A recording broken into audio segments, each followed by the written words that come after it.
politics and some of this nonsense, to fester into veterans benefits, the military award system. They need to do a major investigation into the Department of Defense's military award system. They really do. And they need to be able to explain why guys like Jeremy Church had their Distinguished Service Cross downgraded to a Silver Star, and why people were saying, well, we're going to give him a Silver Star because he's a reservist. No, he's a soldier. He was on active duty. He fought into an ambush, carried several people out of an ambush. His honor is for saving lives. You know, and some of us are for taking lives. But both of them are ultimately, related to doing something that is so notable. And the American people should know that story. And they say, well, they know the story, but they look at it as very differently whenever you put the right decoration on that service member for what they've done. And then I can go into a whole litany on the Purple Heart. There was a medical study. I just got that back.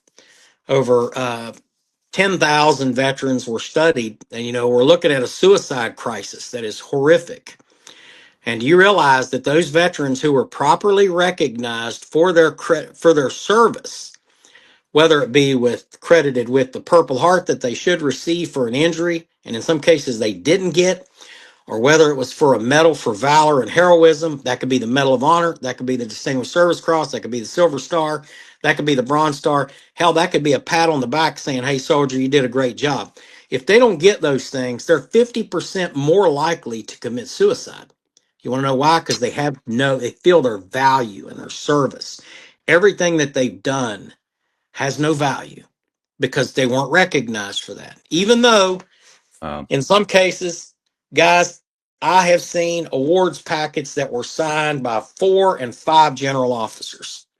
Approve, approve, approve, approve. And it gets to some pencil neck that works for a civilian that never served in the military, that works for a civilian contractor, and they say, no, this doesn't cut the mustard. We're not going to process this. And that's what's happened. And it happened really bad between the years of 2007 and about 2016.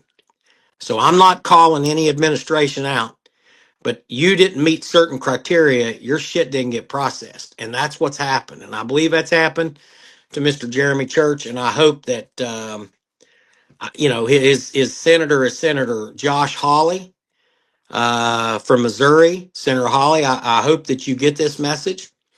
And I hope you elevate this to, President Trump and to Secretary of Defense Pete Hegseth, who I worked with at Vets for Freedom for several years. And I can tell you that Pete is an honorable man.